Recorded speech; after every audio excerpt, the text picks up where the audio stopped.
Hey everybody, Beth here.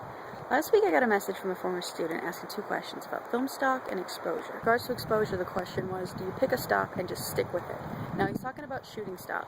I take my light meter, I walk around, and I measure everywhere. And I get all these different stop readings in the shadows and in the brightness and whatever. But the only stop that is my shooting stop is the one I actually put on my iris. So 95% of the time, that's the measurement that I get when I take my light meter and I put in the ISO setting that I was just talking about, and your shutter or your frame rate. You can pick which one you're going to mess with. I walk over to where my main actor is standing, where your subject is standing, put it in the key light, take a reading, and most of the time that is going to be your shooting stop. Alright, so would I pick that and just stick with it? Yes. If you've thought through the scene, when you were lighting it, you thought through everywhere the actor was going to go. You thought about all the angles you were going to use to shoot that actor. Then, if you have lit consistently for that, and you've made sure that where you want them dark, they will go dark. Where you want them bright, they will go bright. And where you want them properly exposed, they are properly exposed. Then when you pick that shooting stop, everything falls relative to that. When they go dark, it is relative to your shooting stop. They are darker than that shooting stop. When they walk over to that window and they get a little bit brighter, maybe, that's relative to that shooting stop. So you pick the shooting stop, and then you stick with it for most of your scenes. Of course, there are always exceptions, but in general, within one scene, you're going to pick a shooting stop and you're going to stick with it. Now that I've picked my shooting stop, though, would I stick with it beyond that for the whole movie?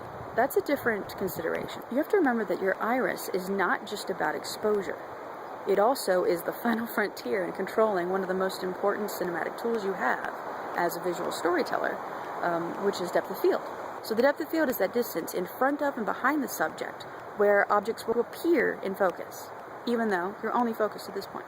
You can only be focused to one point, but as a function of the format that you chose, the lens that you're on, what you're focused to, how far away you are, and which stop you have on your lens, as a function of all those factors, you will have the illusion of more area in focus. Really shallow depth of field would mean if I sneeze, I went out of focus. Really deep depth of field would mean that I'm Jim Carrey and I can run around and be all crazy.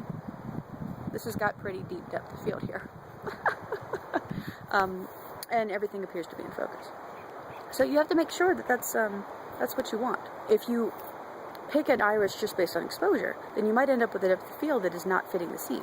For example, really shallow depth of field doesn't work so well for broad comedy, physical comedy. If I was shooting a scene about a guy who's detached from his environment, I probably would try to shoot with really shallow depth of field, so that he literally is separated from his environment and everything is really out of focus. So when you choose that shooting stop, it's essential that you consider depth of field. And depth of field is a big part of setting the tone. Okay, I've got to get back to work now. Bye.